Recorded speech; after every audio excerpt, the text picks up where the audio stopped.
అభివృద్ధికి అడ్డం పడొద్దు అని అంటురు సర్కారోళ్ళు, ప్రకృతిని పరిశం చేయొద్దు అంటురు ఎగస్ పార్టీ వాళ్ళు. కంచ గచ్చిబౌలి భూముల మీద కయ్యం రోజు రోజుకు పెద్దగైతున్నది. గల్లీ నుంచి ఢిల్లీ దాకా, లీడర్ల కాడ నుంచి సినిమా యాక్టర్ల దాకా తీరొక్క తీర్ల మాట్లాడుతున్నారు. ఇడిచేదే లేదంటురు సర్కారోళ్ళు, ఇనేదే లేదంటురు తతిమోళ్ళు. పంచాది కోర్టు దాకా కూడా పోయింది. మరి ఏమైతున్నది, ఎట్లయింది చూద్దాం. జమీన్ లడాయి రోజు రోజుకు జోరు అందుకుంటాంది. కంచగచ్చిబోలి భూముల మీద ఓ దిక్కు సర్కారోళ్లకు, ఇంకో దిక్కు ఎగస్ పార్టీ వాళ్ళు, యూనివర్సిటీ విద్యార్థులకు నడుమ పొరక అయితాంది లొల్లి. యూనివర్సిటీ భూములు ఎట్లా గుంజుకుంటారు అని విద్యార్థులు చదువులు చెప్పే సార్లు లొల్లికి దిగిండ్రు. వెనుకకు తగ్గేదే లేదన్నట్టు కొట్లాట చేసిండ్రు. పోలీసోళ్ళు లాఠీలకు పని చెప్పిండ్రు. యుద్ధం గట్టిగానే నడిచింది.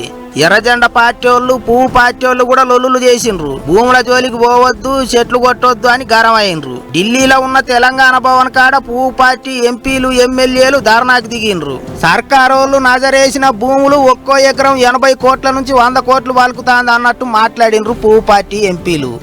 ఇవాళ హైదరాబాద్ విశ్వవిద్యాలయ భూములు 400 ఎకరాల భూముల్ని 40,000 కోట్లకు, అక్కడ ఒక్కొక్క ఎకరం విలువ 80 నుంచి 100 కోట్ల రూపాయలు ఉన్నది. ఆ విలువైన భూముల్ని అమ్మి ఇవాళ సర్కార్ నడపాలనేటువంటి ఒక సిగ్గుమాలిన ప్రయత్నానికి ఒడిగట్టింది రేవంత్ రెడ్డి సర్కార్. ఇంకో దిక్కు యూనివర్సిటీ భూముల జోలికి పోవద్దు, అక్కడ చెట్లు కొట్టొద్దు, జీవాలు ఆగమైతాయి, సర్కారోళ్ళు ఆలోచనలు చేయాలి అని సినిమాల యాక్టర్లంతా ఇంటర్నెట్ లో వీడియోలు పెడుతున్నారు, కామెంట్లు రాస్తున్నారు. హీరో రామ్ చరణ్ ఇంటి ఆమె ఉపాసన, రేణు దేశాయి, యాంకర్ రష్మి సోషల్ మీడియాలో వీడియోలు పెట్టిండ్రు. ప్రకృతిని కాపాడుకోవాలి అన్నట్టు మాట్లాడిండ్రు. ఇది ఇట్లుంటే చెయ్యి పార్టీ వాళ్ళ ముచ్చట్లు వేరే తీరుగున్నాయి. మంత్రి జూపల్లి సార్ ఏమన్నాడో చూడుర్రే. అంటే అన్యాక్రాంతమైన భూమిని 1000 కోట్ల భూమిని ప్రభుత్వం హస్తగతం చేసుకున్నది. ఈ 400 ఎకరాలు కూడా ఉద్యోగాల్ని కల్పించేటువంటి సంస్థల కోసం దాన్ని ల్యాండ్ ప్లాటింగ్ చేసి చేయడం మూలాన రాష్ట్ర ప్రభుత్వానికి లక్షలాది మందికి ఉద్యోగాలు, ఉపాధి అవకాశాలు కల్పించడంతో పాటుగా రాష్ట్ర ఆదాయం పెరిగే కార్యక్రమం జరుగుతుంది. చెయ్యాలి కూడా, చెయ్యకపోతే తప్పు పట్టాలా. ఎందుకంటే ఇలా రాష్ట్రాన్ని అప్పుల పాలు చేసి ఇల్లు గుల్ల అంటాం కదా, ఖజానా ఖాళీ చేసినటువంటి ప్రభుత్వాల నాయకులే ఈనాడు పెడబొబ్బలు పెడుతూ ఈ ప్రభుత్వం ఏదో తప్పు చేస్తా ఉన్నట్టుగా మాట్లాడడం అనేది చాలా దురదృష్టకరం. కావాలనే ఎగస్ పార్టీ వాళ్ళు అందరిని ఎగేస్తాండ్రు, వట్టిగా బొబ్బ చేస్తాండ్రు అన్నట్టు మాట్లాడిండు సారు. ఆ 400 ఎకరాల భూమి సర్కారు వాళ్ళదే అంటున్నారు చెయ్యి పార్టీ వాళ్ళు. ఆ భూమిలో పెట్టుబడులు పెట్టించి పెద్ద పెద్ద కంపెనీలు తీసుకొస్తే 5 లక్షల మందికి బతుకు తెరువు దొరుకుతుంది అన్నట్టు మాట్లాడుతుండ్రు. అయితే ప్రకృతిని నాశనం చేసి ఏం అభివృద్ధి చేస్తారు అని అంటున్నారట ఇంకా జరంత మంది. పువ్వు పార్టీ ఎంపీలు పోయి షికాయతు చేసిండ్రు కాబట్టి ఎమ్మటి అటు కేంద్ర అటవీ పర్యావరణ శాఖ, ఇటు రాష్ట్ర అడవి శాఖ ఆఫీసర్లకు ఆర్డర్లు వేసిండ్రాట. ఆ 400 ఎకరాలలో ఎటువంటి పనులు జరగనియొద్దు అన్నట్టు చెప్పిండ్రాట. మరి ఆఖరికి ఎవరి మాట నెగ్గుతుందో ఏమైతుందో గాని పంచాది మాత్రం మస్తు గట్టిగా అవుతున్నది. ఆఖరికి ఏమైతుందో చూసుకుంటూ పోవాలి.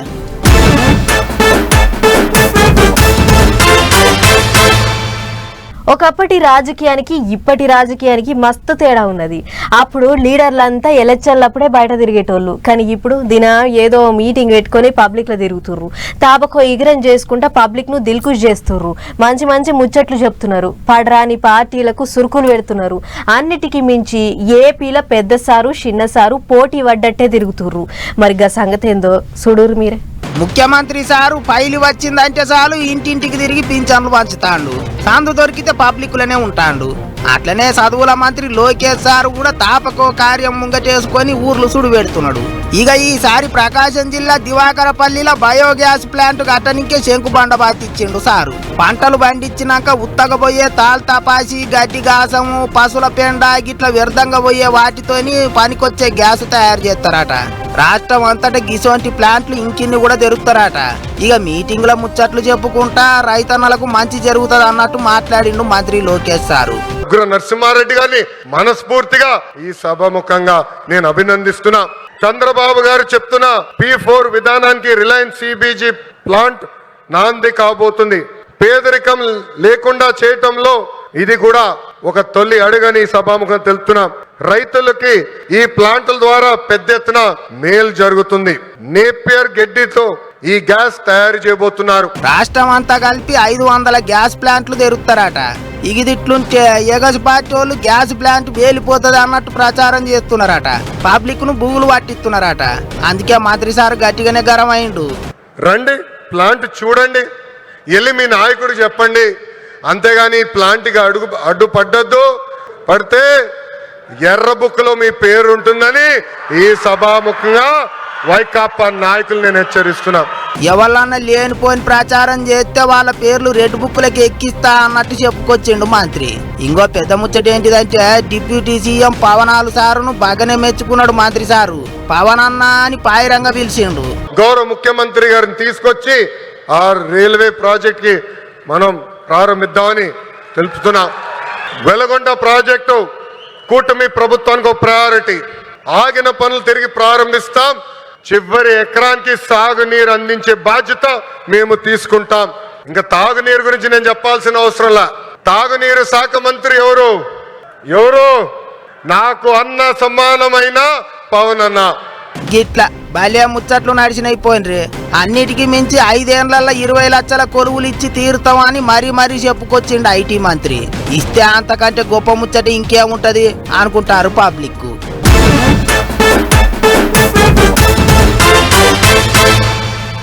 ఏతోనికి ఏతైతే కథోనికి కథ అయిందన్నట్టు పాడే ఈ నడుమ ఏడవో దొంగలు మోపైతుర్రు.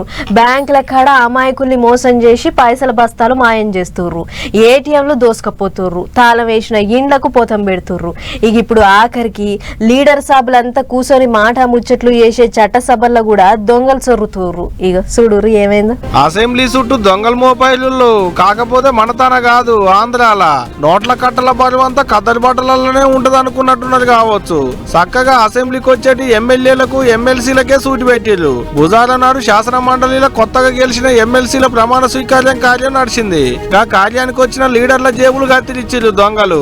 లీడర్ల కాన్నైతే బగ్గ నోట్ల కట్టలుంటాయి అనుకున్నట్టున్నారు. శాసన మండలికి వచ్చిన 10 మంది లీడర్ల జేబుల్ని ఖాళీ చేసేటి కార్యాన్ని ముంగటేసుకున్నారు. మరి దొంగలకు మొత్తం ఎంత గిట్టుబాటు అయిందో ఎరికేనా? 2 లక్షలకు మీదనే.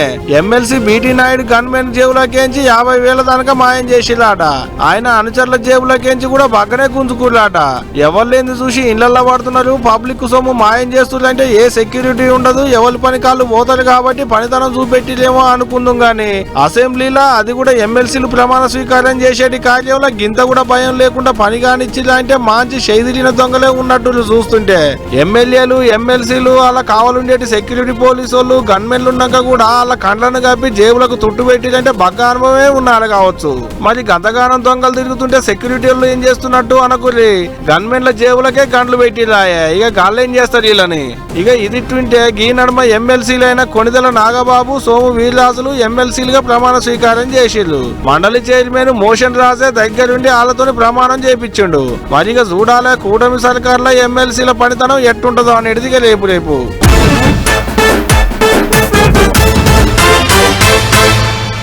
చాలా మందికి తీపి అంటే మస్తు పార పడుతుంటారు. అందుట్లో లడ్డూలంటే ఈగింత పారంగా తింటుంటారు. ఏ చిన్న పండుగున్నా ఇంట్లో బూందీ లడ్డూలు లేని పిండి వంటలే ఉండవు. ఇక తిరుపతి లడ్డు అంటారా, ఆ రుషే వేరబ్బా, అంత కమ్మగుంటాయి. గన్ని తీల లడ్డూలున్నా గీ లడ్డూలకు మస్తు పతార పెరుగుతుంది గీ నడమ. డబ్బాల నిండా లడ్డూలు నింపి పెట్టేరు. నల్లగున్నాయి గయ్యం లడ్డూలు అనుకునేరు. ఇప్పపూల లడ్డూలు ఇప్పపూల లడ్డూలే. ఇగో గీ అక్కలే వీటిని తయారు చేసేది. ఆదిలాబాద్ జిల్లాలున్న ఆదివాసీ అక్క చెల్లెళ్లకు జీవనాధారంగా లడ్డూలేనట.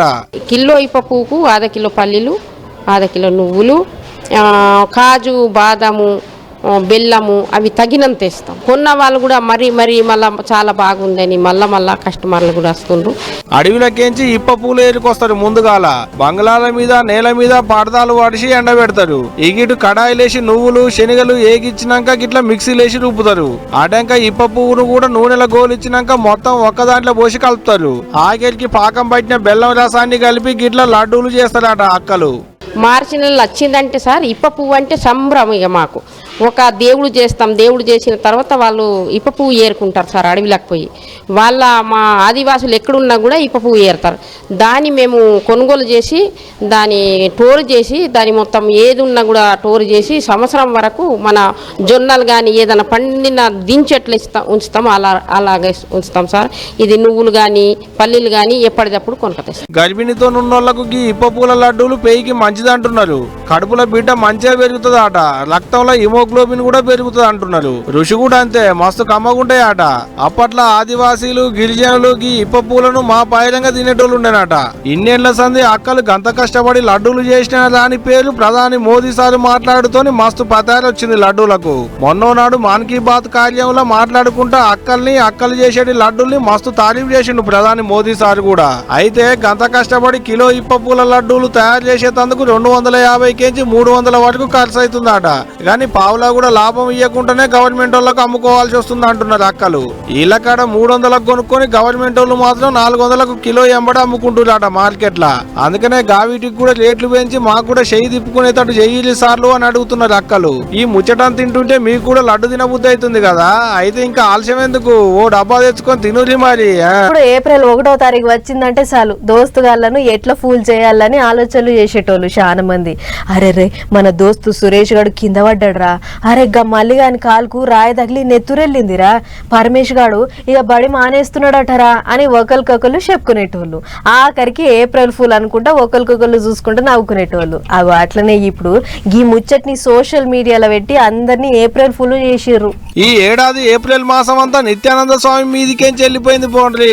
నిత్యానంద స్వామి జీవిడిచిండని ఏప్రిల్ 1వ తారీఖు నాడు మస్తు వార్తలు వచ్చినాయి. సోషల్ మీడియాలో ఏడ చూసినా గాముచ్చటే, గానీ అదంతా ఉత్తముచ్చటేనాట. స్వామీజీకేం కాలేదు, బతికే ఉన్నాడు అనేది కైలాస దేశంకేం చెందిన వార్త. అంటే ఏప్రిల్ మాసంలో ఆయన భక్తులందరినీ ఏప్రిల్ ఫూల్ చేసిరు అన్నట్టు.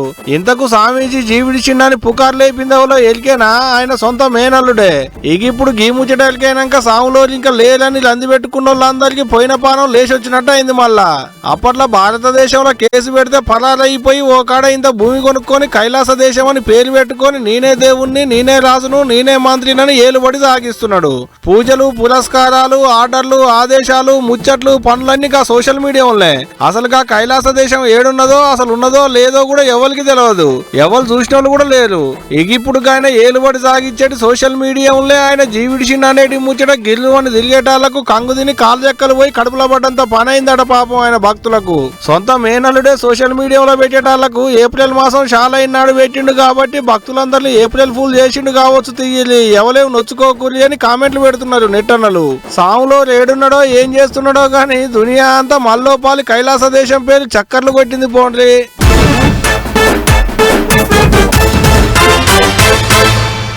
సిరిమంతుల ఇండ్లలో పనిచేసే పనోళ్లకు నెలకింత అని జీతం ఇస్తారు. ఏ పండుగకో పబ్బానికో బుద్ధి ఉడితే బట్టలో గిఫ్ట్లో ఇచ్చి ఆడికే మా ఎక్కువ అన్నట్టు చూస్తుంటారు. గిట్లా మీరు ఎక్కడ చూసినా కూడా ఇంతకంటే ఎక్కువ ఇచ్చేటోళ్ళు దాదాపు ఉండరు. కానీ వేల కోట్ల ఆస్తులున్నా కూడా పనోళ్లను పానం లెక్క చూసుకున్న రతన్ టాటా సార్ ముచ్చట అట్లా కాదు. నేను కాలం చేసినా సరే నాకు సేవలు చేసిన వాళ్ళను కళ్ళల్లో పెట్టి చూసుకుంటా అన్నట్లు వీలునామా రాసిండట. మరి చూద్దాం పరి ఎంత రాసిండో. రతన్ టాటా ఈ పేరు చెప్తే దునియా అంతా లేచి సలాం కొడుతుంది. కాలం చేసి అందాజా 7 నెలలు అవుతుంది. కానీ సార్ చేసిన మంచి ఇప్పటికీ తలుచుకుంటూనే ఉన్నారు జనాలు. ఇక అసలు ముచ్చట ఏంటిదంటే సార్ కాలం చేయక ముందు సంపాదించిన సొమ్మును ఎవళ్ళకెంత వంచాలో వీలునామా రాసినుండే కదా, వాళ్ళకించి కొన్ని ముచ్చట్లు ఇంటర్నెట్ గూట్లే శకర్లు కొడుతున్నాయి. ఏండ్ల కమానం వండి పెట్టిన వంట మనిషికి 1 కోటి రూపాయలు, ఇంటి పనులు చేసే పని మనిషికి 66 లక్షలు, సెక్రటరీకి 10 లక్షలు. అట్లనే సారోళ్ళ దోస్తు ఓ పొల్లగాడు సంతను నాయుడుకి 1 కోటి రూపాయల అప్పు మాఫీ చేసిండట. అంతేకాదు పక్కింట్లో ఉండే ఒకరికి ఏకంగా 23 లక్షల అప్పు మాఫీ చేసిండట. ఇక కుక్కలంటే సార్కు మస్తు పారం ఉండే కదా, అగో వాటికి కూడా 12 లక్షలు పక్కకు తీసి 3 నెలలకోసారి 30,000 కుక్కలకు ఖర్చు పెట్టాలి అని చెప్పిండట. గిట్లా సంపాదించిన 10,000 కోట్ల ఆమ్దాన్లా ఎక్కువ అంటే ఓ 3,800 కోట్ల రూపాయల దాకా టాటా ఫౌండేషన్ ఇంకా ట్రస్ట్ కే రాసిండట. ఈడికి అడవలే కొన్ని 100 కోట్లను ఇంటోళ్ళ పేర్ల మీదకి రాసిండట. సరే వీలునామా ఎప్పుడో రాసిండు అయిపోయింది. గాని రతన్ టాటా రాసిన వీలునామా ముచ్చట్లు నిన్నీయల్లా మళ్ళా ఇంటర్నెట్ గూట్ల గిర్ర తిరుగుతున్నాయి. ఇది చూసి 1000 కోట్ల సంపద ఉన్న సారు మాత్రం ఓ మామూలు మనిషి లెక్కనే బతికిండు. కింది స్థాయికెంచి ఎదిగినోడు, కష్టం ఇలువ తెలిసినోడు కాబట్టే పనోళ్లకు లక్షలు కోట్లు రాసిండు. ఏదేమైనా సార్ మనిషి రూపంలో ఉన్న ఓ దేవుడు. ఈ మనిషి చేసిన మంచి 10 కాలాల పాటు చెప్పుకుంటారు అని తీరు కామెంట్లు రాస్తుర్రు నెటిజన్లు. అంతే కదా మరి, ఇంట్లో పనిచేసేటోళ్లకు గన్నిగనం పైసలు రాసిచ్చిండంటే గొప్ప ముచ్చటే కదా, ఏమంటారు?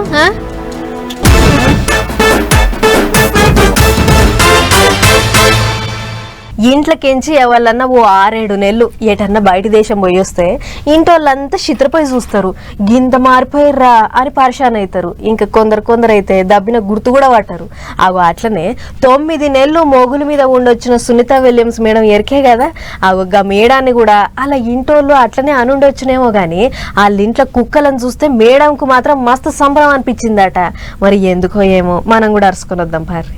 9 నెలలు ఇంటికి బాసిన సునీత మేడంను వాళ్ళ ఇంటోళ్ళన్నా గుర్తుపట్టిర్రో లేదో గాని ఇంట్లో పెంచుకుంటున్న కుక్కలు మాత్రం చూడంగానే గుర్తుపట్టినాయి. మమ్మలను ఈడ్చిపెట్టి ఏడికి పోయినావు, రోజు మాకు తిండి టికానా చూసేదానివి, నువ్వు మొగుల మీదకి పోయింది మొదలు మళ్ళా ఎప్పుడొస్తావో అని దునియా అంతా ఎట్లా ఎదురు చూసిందో మేము కూడా గట్లనే ఎదురు చూసినాం. మొత్తానికి మళ్ళా ఇంటికి వచ్చినావు, మాకు సంబరం లెక్కుంది అన్నట్లు కర్రె కుక్క తెల్ల కుక్క తోకలుక్కుండా మేడం ముంగట ఎగిరెగిరి గావరం చేసినాయి. ఇక అన్ని దినాలు పోయి వచ్చినా కూడా కుక్కలు గుర్తుపట్టి పాయరం చూపించుడుతోని అటు మేడం కూడా వచ్చిన బేట ఈ కాడ నుంచి మిమ్మల్ని నిడిచిపెట్టి ఏడికి పోను అన్నట్లు నడుము మీద అటు ఇటు దువ్వి ముద్దులు పెట్టింది. కుక్కలు గిట్ల ఎక్కడలేని పాయరం చూపించేటాళ్లకు మురిసి ముప్పందు అయ్యింది. మొగుల మీద చిక్కబడ్డ బాధ నాలో గింత కూడా లేదు. ఏమన్నుంటే గీ సంబరం ముందు అంతా పోయినట్లే అన్నట్లు మాట్లాడుకొచ్చింది. ఇక ఇదిట్లుంటే మొగుల మీదకి పోయి వచ్చినాక నిన్నో మీటింగ్ లో మాట్లాడింది. మొగుల మీదకి పోయేటప్పుడు గుజరాత్ ఇంకా బొంబాయి పట్టణంలో ఉండే మత్స్యకారుల పడవలు మాకు సిగ్నల్ల లెక్కనే పనిచేసినాయి. హిమాలయ కొండలు అద్భుతం. మా నాయన పుట్టిన జాగా అయిన ఇండియా మూలాలు నాలో ఉండు మంచిగా అనిపిస్తుంది. ఒక్కసారి ఇండియా కూడా పోయి వస్తా అన్నట్లు మాట్లాడింది. అంతేకాదు నాకు భూమి మీద ఉండు కంటే మొగుల మీద ఉండు మస్తు సంబరం అనిపించింది. ఆడ ఉన్నన్ని దినాలు ఏదో ప్రయోగం చేస్తూనే ఉన్నా, నా వల్ల దునియాకు ఎంతో కొంత ఫాయిదా ఉండాలి, అదే నా ఆలోచన అన్నట్లు మాట్లాడుకొచ్చింది. అంత మంచిగా ఉంటే మళ్ళా కూడా మొగుల మీదకి పోతా, ఇంకా కొత్త కొత్త ప్రయోగాలు చేస్తా అని చెప్పుకొచ్చింది. ఏదేమైనా ఒక్క రాత్రి ఊరు గాని ఊర్లో ఉంటేనే ఎట్లనో అనిపిస్తది. అసొంటిది 9 నెలలు మొగుల మీద ఉండొచ్చు